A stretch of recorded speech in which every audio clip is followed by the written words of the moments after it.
and welcome to another episode of our podcast, Reshape Hospitality with Tech. My name is Maria, I'm your host, and I am joined by my co host Wajid. In this episode, we have with us an amazing and experienced general manager from the hospitality industry, Carlo Carroccia. Thank you for joining us, Carlo. Thank you both. It's an honor to be here, and I'm excited for our conversation. Thank you from my side too, Car. Thank you. Carlo, you have more than 10 years of experience in the hospitality industry. I would request you to share your career journey with our audience and challenges you face initially. Sure, it's a great question. I wasn't really sure what I wanted to be when I grew up, and I think some days I still don't know what I want to be when I grow up. But I know that I love hospitality.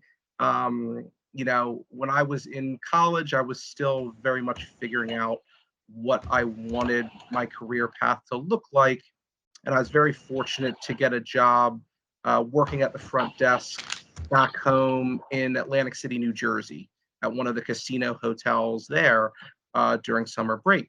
And this was a almost 900 room property. We're talking at least 600 arrivals and 600 departures every single day. Fridays and Sundays were even worse. It was about 800 arrivals, 800 departures. People would wait in line for an hour to check in. And oh, Maria, welcome to Resorts Hotel and Casino. I know you've been waiting in line for an hour to check in, and I'm so sorry, but your room is not ready yet. Please enjoy our casino, our restaurants, our shops, etc. And in 20 minutes, you can wait in this smaller 10-minute line to get your key. So despite that kind of hotel and that kind of craziness, I fell in love with the industry. Was able to get my both my bachelor's and my master's from George Washington University in hospitality management.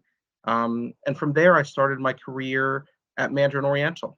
Really grateful for my time at Mandarin Oriental. Worked for almost 5 years there, working in the front desk, concierge, club level lounge, housekeeping management, bell door valet management, before moving here to Charleston to work at these two hotels for French Quarter Inn and the Spectator Hotel. Oh, sounds good and great to know. And thank you, Carlo, for sharing your journey with us. Right now, I feel so amazed you in today's episode because, from this podcast, to be honest, I get to learn a lot from people like you when I listen to their career journey. And this And motivates me a lot. and I must say, Carlo, you spent your initial days in your from your career in a very tough time. to, Yeah. Yeah, I think as interesting as hospitality is and how crazy these last 3 years have been, Definitely. I think we're all grateful to a certain degree that we've become smarter and more adept to change because of the pandemic in the last few years. Our ability to understand, and really focus on the things that are important have stood out a lot more in the last few years. And I've been grateful for that. And, of course, I wouldn't be sitting here talking with you without, the support of my family, the support of some really great mentors along the way. I'd be remiss to not, mention that. No one makes it on their own, and we're all gathering experiences and getting better each step along the way. And I've been grateful that that's been the case for me.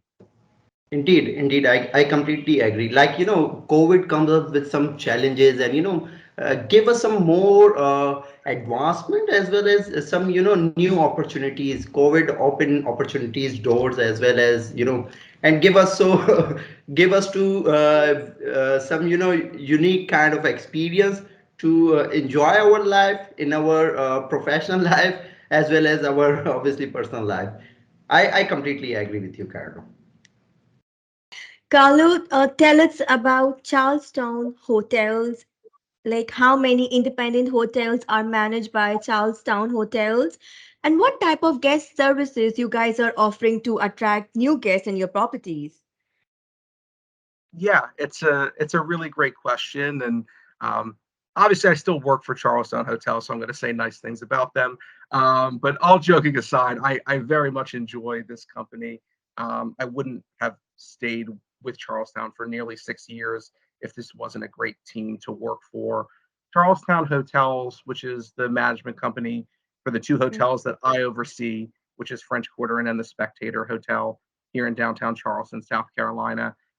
They oversee about 50 properties throughout the country, and Mm-hmm. it's really a very unique approach in that the company does not take a one size fits all model, and Charlestown is very much behind the scenes, supporting and ensuring that each property, which it's with its unique characteristics, with the teams that they have in place, that each hotel, and we do have a couple restaurants as well, are the star, right? So it's not Charlestown Hotels presents the Spectator Hotel, it's just the Mm-hmm. Spectator Hotel.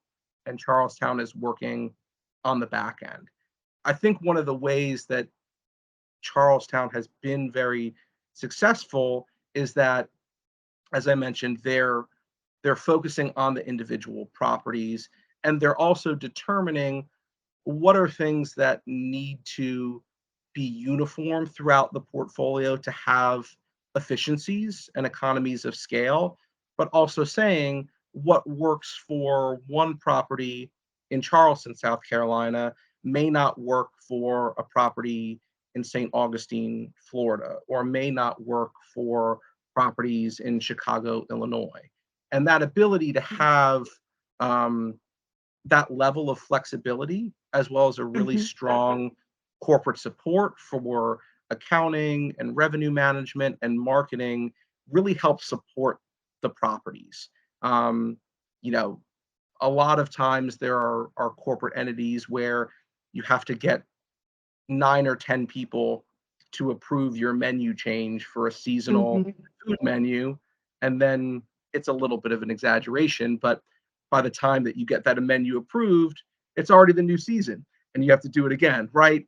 There's not Right. red tape, there's not bureaucracy. There's a way that despite our large size, we can make decisions quickly.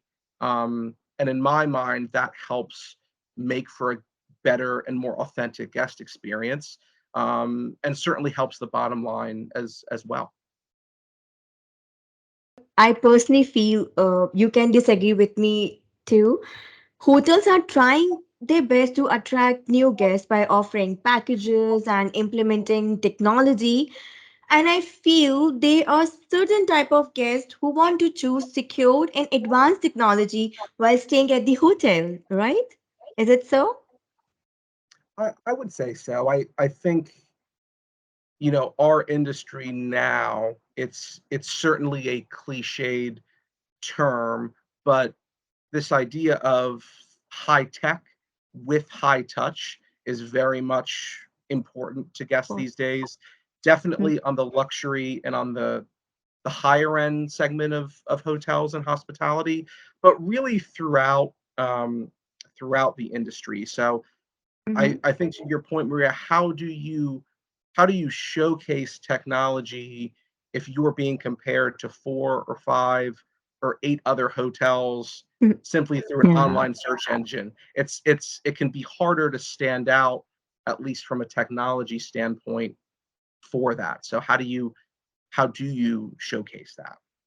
Actually, Carlo, I'm always, in discussion with my friends about friends from hospitality industry. Whenever I meet them, whenever I visit their properties, and we always talk about enhancing guest experience in their property. As Maria said, there are certain types of guests who want better technology. I would like your opinion on guest experience with technology as a general manager. Sure. Um, as I was just mentioning to Maria, you know, this idea of high tech and high touch really could also be said as how do you make technology seamless for guests, right? In a way where it's enhancing the stay without making things more complex than they need to be. For us, and these two hotels as well as for Charlestown hotels, how do we find the right systems to make things easier and more efficient? I think part of that also comes down to the unique, you know, points of the property. If you're a larger property, and I've worked, in some larger properties where, you have a housekeeping department of 85 to 90 people. There are systems out there, from Hot Sauce, and they have a housekeeping system called Rex, where it helps digitally organize and assign rooms based on your sections, and it sends, update information on the fly to the room attendants who are on the floor. That makes sense for a very large scale operation. If you're running, though, a 20 to 30 room property, do you need to have housekeeping assignments, you know, digital? Maybe, maybe not, right? If old school ways work, in my mind, I would rather invest technology elsewhere and not just say, oh, well, all of our systems are digital, right? Have the right systems for the right reasons that benefit your guest experience um, and benefit the overall functionality of your hotel.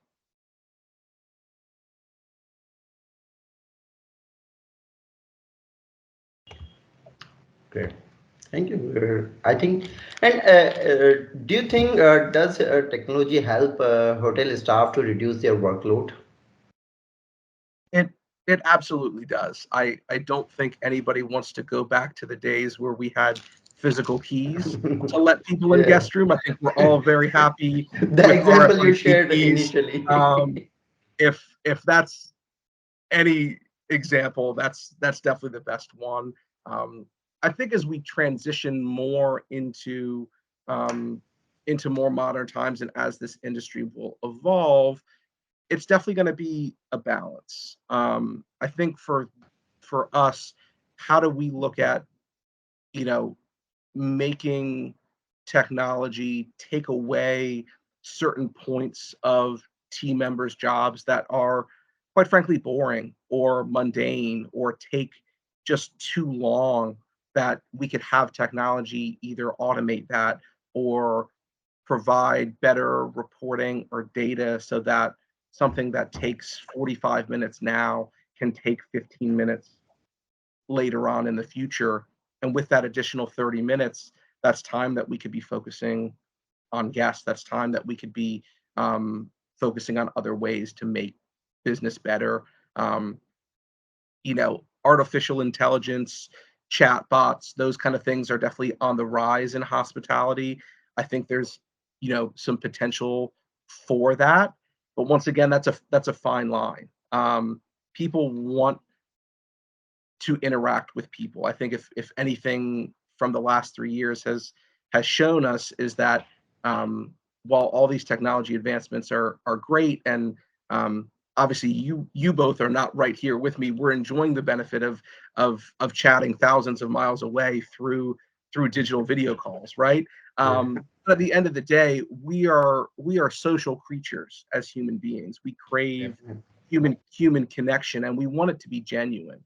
Um, Whether that's genuine through digital or through a more traditional way is fine, right? But if you have a guest who is texting or emailing someone who they think is a person at the front desk, and they find out it's a robot, you've lost something there, right? So you have Definitely. to be very careful with how you use these kind of things, because if you lose that genuine connection, if you lose that goodwill, it's very hard to win it back. Definitely. What's your input on robot butlers? I heard many, many, properties are trying their best to introduce a robot butlers for provide for room service or for these kind of thing. What's your views on this? Yeah, it's I don't know. I'm still I'm still I'm still figuring out how I feel about it. I think for me, if you're using robots in a task oriented role, um, I want your answer on for this question as a guest, not as a general manager. So what's your input as a guest? I'll give you both then. I would say as a GM, um, if there are ways to do that where it's not a guest interaction, then I think it makes sense. If there's a robot who is cleaning the lobby or cleaning the restroom or, vacuuming the hallway or something like that, that's fine. Do I really want a robot giving me my eggs and croissant in the morning when I open the door? Do I really want to see a robot giving me food? Right? I don't know. Um, that would be kind of my thought there. I think as a guest, it depends. I think it could be a fun novelty. Um, and once again, it depends what they're doing. Um, right? I mean, to a certain degree, self check-in is a robot, right? And Yeah. if you're going to a business hotel or a conference hotel where you don't need that type of interaction during the arrival process, then it makes sense. But is a robot going to tell you where the best slice of pizza is downtown, right? Probably not. So I don't know. I'm torn. Yeah, and robot fill out your car tank. It seems like sometimes scary. Yeah. Yeah. So, Carto, have you during travel as a general manager? This might be an interesting question, but for me, this is a very interesting question to ask. Whenever you travel and stay in any property, did you compare your property to their property? I asked this question to one of my friend who was general manager in one of the flagship hotel in Dubai. So I can compare his answer with your answer. So the short answer is yes. Um, I'm very lucky that I have a wonderful wife who's an amazing partner to me. And when we travel, she's a good reminder to me to say, "Hey, you're a guest now. You're not working." Because I'll take my finger and I'll put my finger on the ledge to see if there's dust in the hallway. And she's like, "Don't do that. You're not working." Um, I think it's hard. I think it's hard not to compare. Um, but I try not to because, just like with people, you don't know what properties are going through. You don't know what people are going through. You don't know the backstory and the history and how things became the way they came. Um, Both in my personal life and in my professional life, I really try to take the approach of let's start by giving people the benefit of the doubt, right? Let's assume the best in people and then go from there, right? You were supposed to get turn down service, but it didn't happen. Let's not assume right away that it was of malicious intent, right? Most likely just something happened. Um, I think that's one thing that I try to do as a guest, and I hope that guests of our hotels, understand as well. I think the challenge with that is that when you're giving a luxury and upscale service to a guest, you're creating a promise with them. And when you're not doing everything that you're saying that you're doing, you know, there is a letdown. There is a falling short of expectations. And I do think for the most part, people are understanding. But at the same point, if they're paying a price and we're telling them we're going to be exceptional throughout your entire stay, we have to be exceptional throughout your entire stay. So it's certainly a fine line. Yeah, great. So, I remember one interesting, experience of mine. When I start working in the hospitality industry, my my mentor tell me one thing. Hey, now you are in the hospitality industry, you will start understanding and building, relationship in this industry. Whenever you travel and stay in any property, make sure to stay as a guest, and then you will understand the pain, the back office story, the back office crisis, or problem. So I think our people in our industry work very hard to give a better guest experience, either it's a technology side or room service side, or front desk. So I think this is great. Like I really enjoyed working in the hospitality industry because I understand the things and back office stories. So yeah. So one last thing I want to ask. Do you think there is still technology gap exists in hospitality industry? Or have you ever think this technology must have to be implemented in the hospitality industry too? Have you ever think this? Yeah, those are great questions, Wajid. I would say, like most things in life, um, if you think that you're there, you can probably still get a little bit better. I'm very much of the opinion that you're either getting better or you're getting worse. Because if you're staying the same, then you're probably not pushing yourself to be better. I think with technology and especially in hospitality, um, you both know very well that our industry is typically a slow adopter to technology versus other industries as well. So definitely with that, there are gaps. Um, the challenge too is, when you think about technology projects, it's sometimes hard to show return on investment, in a very straight line manner from a financial aspect of that, right? You look at the cost of getting a new server, a new cloud-based solution, a new firewall, right? And some of these technologies are not that expensive. Some of them are, depending on, the nature of the business and the scale that you need. Um, but it's hard to say, well, okay, we should spend, you know, tens of thousands of dollars on this. That can be hard to sell to an owner sometimes who says, well, if we did this instead, I'd make more money as a hotel owner. On the same token, for anyone who's ever gone through a data breach before, you're going to be spending way more money if you don't spend that up front. So I think, my approach to technology in these hotels and throughout the industry is, you know, security is a really big starting Great. point, and that's something that you have to continue to invest in along the way. Um, we've done a really, you know, good job as a company trying to prioritize that as much as possible. So much so that, while the technology is important, the training is really, really important for security.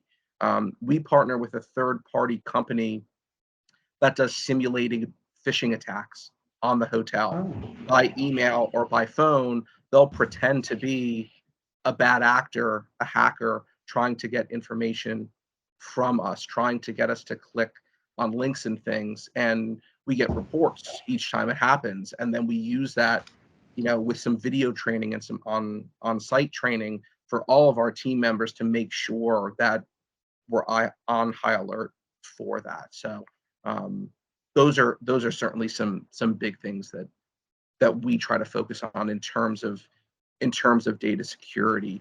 Um, in terms of some other things within technology and in hospitality, we talked about data privacy and cybersecurity, as well as artificial intelligence. Um, it'll be interesting to see within the next few years how digital payments evolve more, not only on the credit card processing side and as people start to use Apple Pay more.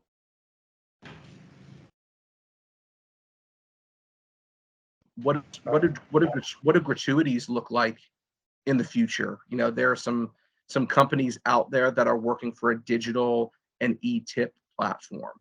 But how do you communicate that to a guest, but also do it in a way that it doesn't look like you're not paying your own employees enough, right?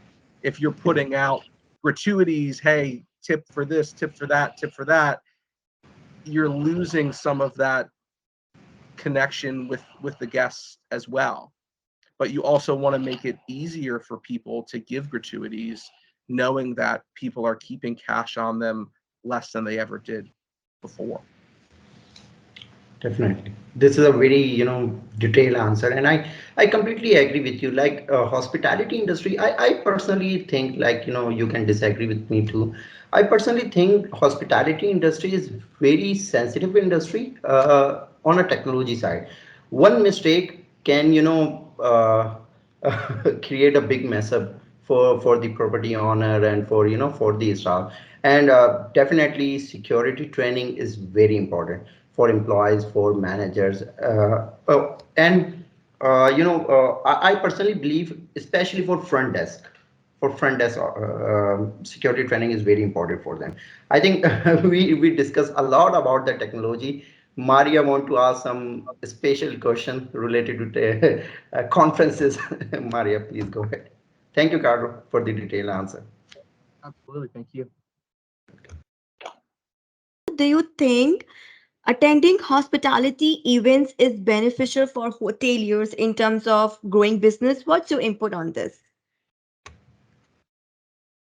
Yeah, I so as both of you were saying a little bit earlier, this is a relationship management and people industry. I think with those type of conferences, there are a lot of benefits to that.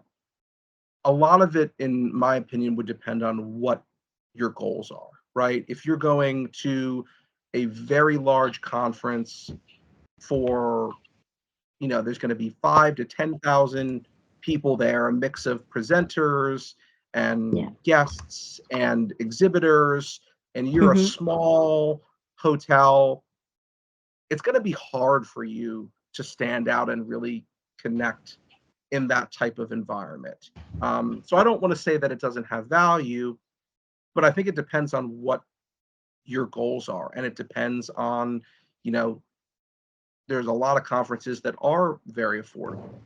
If you're going to certain conferences that are larger or putting you in front of a lot of people or very affluent people, is it worth thousands or tens of thousands of dollars plus days away from your own guests and your own business that you may not, create the connections that you look for. So I think for me and for Charlestown, you want to stay involved on industry trends, and a lot of those conferences are very helpful for that.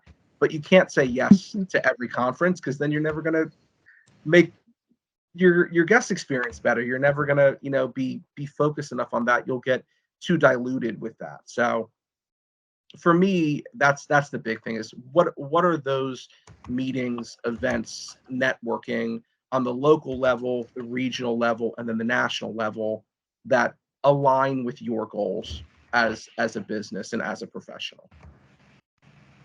I think attending conferences, as you said, building a relationship. Our industry is depend on the relationship building, and I think community development in the hospitality industry is very important. I completely agree with you, Carlo. When you attend conferences and events, either small conferences or big like high tech, so you meet a lot of people like hoteliers, non-hoteliers, service provider, and I feel and I consider these conferences as a learning opportunity. So whenever I try to attend any conference, I try my best to meet many people as much as I can, so I can learn a lot. Not from people from the United States, but outside of our country, so we can learn a lot because. As per my knowledge, as per my experience, hospitality industry and hospitality experience change geographically. if you visit, for example, Saudi Arabia, you will get different hospitality experience, hospitality industry experience. If when you visit Europe, you will get different hospitality experience. So it will, conferences are uh, great opportunity for learning and building relationships. Yeah, Maria. I personally believe if a person having the quality of leadership and teamwork, right, can become a better hospitality professional. And if I'm going to ask this, what advice would you give to the young hospitality professional that will help them to start their working life in their hospitality industry? Yeah, that's a great question, Maria. And before I answer that, Wajid, just to go back to your point there, about interacting with different people in different groups. You know, Mm-hmm. I see all the time people go to conferences and they stay with the people that they traveled with. Why? You get to see those people all the time anyway. Meet somebody new, right? Go to a seminar or a breakout session of a topic that you don't know a lot about versus something else, and use that. Um, Mm-hmm. I think to tie that back into your question, Maria, is Mm-hmm. my advice is try different things in hospitality, right? A lot of people say, oh, I definitely want you know to be in revenue management. I'd never be in the operation. Or, I consider myself to be a back of house person. I don't know if I could do well at the front desk or at front of house. um, you're not sure until you try. So it's very important. And I wouldn't be here, um, and be at the level I am in my career if Mm-hmm. I didn't have a variety of different experiences.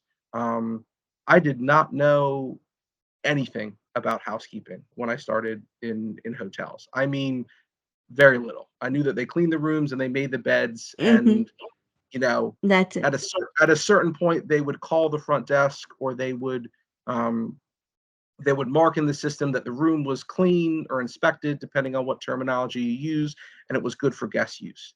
Um, what goes into making an inspected room is not easy, right? And it takes a lot of work from the person cleaning the room, from the maintenance team who's doing the preventative maintenance and fixing the things along the way, the inspector, the manager who are following up with those things. Um, I'm very grateful that I had nearly 3 years in housekeeping to learn about how that aspect really connects so many different things um, within a hotel environment. Um, when I started my career, did I think that I wanted or needed housekeeping? No, I didn't. But I'm really grateful that I did. And I think that would be my lesson, is to be open, to those new experiences. I would also say for people who are starting off, in the industry, that it's really important to, as much as you can, define what your priorities are going to be. Mm-hmm. Whether that's pay or title or the type of hotel that you work in, a large hotel or a small hotel, a branded hotel versus a boutique hotel, luxury versus full service or mid scale or limited service. Um, what is your schedule going to look like? What are your job responsibilities? Um, going to look like? What type of team members do you work with? Determine what those priorities are for yourself, and different roles in hospitality, in hotels, will get you those things. You can get all of those things. It's going to take hard work and it's going to take time for those things. But when we have new team members who are starting here at these hotels, that's something that we like to say to them, is start to identify what your priorities are. And if you know what those are, you can work towards them. And if you share that with your supervisor, he or she or they can help you reach those priorities. And I like that as an approach more than trying to reach for a certain position, because you could be in a position but say, oh well, now I've made it, I'm the director of operations. Well, you may not know what you need to know in that role, and it may not be something that is your priority, but you've set yourself up for this, that it's hard to work back from. So um, I think by starting with priorities and then constantly reevaluating them, right? Mm-hmm. When you're 22 versus 32 or 52, your priorities should change as your life journey changes, as things in your personal life evolve. That you should be able to take an inventory of those priorities and say, well, at this point in my life, these things are more important to me, and I want to roll in hospitality where that is the case. And I think out of all industries, our industry is an incredible one because there are very few industries where you can start at the most entry level position and work your way up to being, the general manager of the property. We have a few examples of that, including a good colleague of mine at Charlestown Hotels who started his career as a valet and is now a general manager of, one of our portfolio hotels, and does a wonderful job with it, right? We need to talk about that as an industry more, right? During COVID, a lot of talk about, oh, you know, it's hard to work in hospitality. These jobs are, being phased out, and they're not stable because of these larger forces. And while those things are true, to me, that's overshadowed in a good way by the immense amount of career opportunity that exists within hospitality. You just have to be open for it, make your priorities, and you know, try to learn new things and grow along the way. Your advice is really heart touching, Carlo, and I'm sure it would be very useful for all the newbies, especially for those who are watching today's episode. So Definitely. And for me too. many people enjoy spending their free time, including me, like shopping, going to parties, and dining out in some fancy restaurants. How do you spend your time beside work, and how do you balance your work and family life? Yeah, it's a great question. I think one of the benefits of where we are in 2023 with technology is that for many jobs, but not all jobs, you can partially work remotely. Mhm. That's a good thing. But on the flip side of that, if you can work anywhere, do you feel pressured either from your company or for yourself to work anywhere? And sometimes the lines get blurred between your home life and your work life. If you check emails in the morning and you're working on projects at night, it's hard to separate those things. I say that aspirationally, knowing that in hospitality, there are days where I think I'm going to leave at a certain time, and an hour later, I'm stopped by three people along the way, and this guest issue comes up, and these kind of things, and that is part of it. Um, Mhm. but it's certainly, set goals for yourself, set boundaries for yourself as best as you can. And I think that goes back a little bit to what I said earlier about setting your priorities. If you're single and you're very motivated, and you really want to move up quickly, maybe you're okay with working more. Maybe you're okay with working more from home, that kind of thing, right? I'm not one to say somebody has to do this or does not have to do this. People have to do what they think is right for them, for their professional life and for their personal life. It is hard to separate, but I will say that for me, when I'm home, I'll never be a restaurant chef. I'm okay with that, but I do like to cook a lot at home. My wife is a really great baker, so Mhm. typically I'm cooking and she's baking, and that really works out pretty well. I have not lost much weight with that strategy, but I'm having a lot of fun with it, and that's okay by me. So we like to do that. Uh, the Charleston area is incredibly beautiful and incredibly scenic, and it's very walkable, both downtown, and there's a lot of nature around. There are several beaches around the Charleston area. um, gardens and things of that nature. So my wife and I and our dog, we like to go on a lot of long walks throughout Charleston as well, and that's something that helps me separate from work, and I really enjoy it. Happy to hear that, Great. and especially I like the combination cooking and baking. Seriously, maintaining work life balance is really essential. And Carlo, I want to know who influenced you in your career because I feel the workplace environment has the biggest impact on how we are motivated.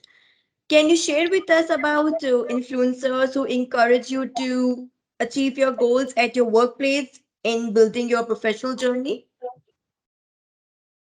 Yes, absolutely. So kind of a couple ways that I'll answer that. If I think about, you know, who are people that are sharing good information, that are being leaders in terms of pushing hospitality thought. There's a lot of really great people out there. Um, Sarah Dandashy is one of them. Glenn Hausman, Anthony Melchiori. Oh, Those are some really great influencers. Um, Larry Mogolansky, Adele Gutman, David Lund. There are so many people out there who just are putting really great information, to the public for people to, consume, and that's really great. Um, for me, I, you know, try to pay attention to those trends and those influencers to make sure I'm being as knowledgeable as possible. But if I think of people who influence me, going mm-hmm, back to what we talked about before, who do you have strong bonds with? Who are people where you have really great relationships with? Um, and my last two bosses, Brent Gresham, who's my former boss, and Chris Harvey, who's my current boss, have really taught me a lot along the way. And I'm really grateful throughout my entire career that I've had bosses and supervisors who have genuinely wanted the best for me and tried to push me to be better. I really try to internalize that and do that for people who report to me as well, because that is so important. Um, for the two of them, it was really interesting that in their own unique way, and while they have a lot of similarities, they're both very different people.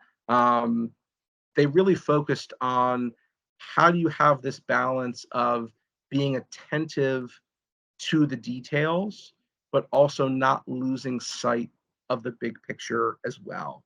That mm-hmm, kind of juxtaposition of those two points has really stuck with me throughout my career. That, you know, small details in and of themselves are just that, they're small details. But it's the approach for how you go about working through those. And those small details add up to, you know, the approach that you take, the values that you have as an individual and an organization, and that does make a big difference. Um, and finally, I'd be remiss to say that while they're not hospitality influencers, my family has introduced, influenced a lot in terms of my hospitality side. I have two wonderful parents, and while they're in the medical field as doctors, I look at myself now as I'm older, and I think we all do as we get older, and say, yeah, I can see my dad in me in that. Yeah, I can see how my mom is like that for me. And I'm really grateful that I think I got the best of both qualities from my parents. And that's helped, bring out my hospitality style as well. Um, Additionally to that, my wife Amy, she works in hospitality as well, and to have someone as not only my life partner who's with me, supporting me every step of the way, but someone who truly understands you know the industry that you're in. It's nice that at the end of the day, you can vent about work for 5 minutes, be on the same page where you don't have to explain your job to your spouse, and then you move on, and then you talk about things that that aren't work. So I'm incredibly grateful for that as well. And yes, strong influencers always stay in our minds. Thank you so much, Carlo. I really enjoyed the conversation with you as you have Same shared here. a lot of information with us and hope you also like it. This has been a lot of fun. Thank you both for your time, and hopefully we'll do it again sometime soon. Definitely. And hopefully soon we will invite you in our webinar. Yeah, for sure. Happy to hear that. Till then, take care and Definitely. goodbye. Thank Thank you you, so much. Carlo. Bye. Thank you. Bye. Bye bye.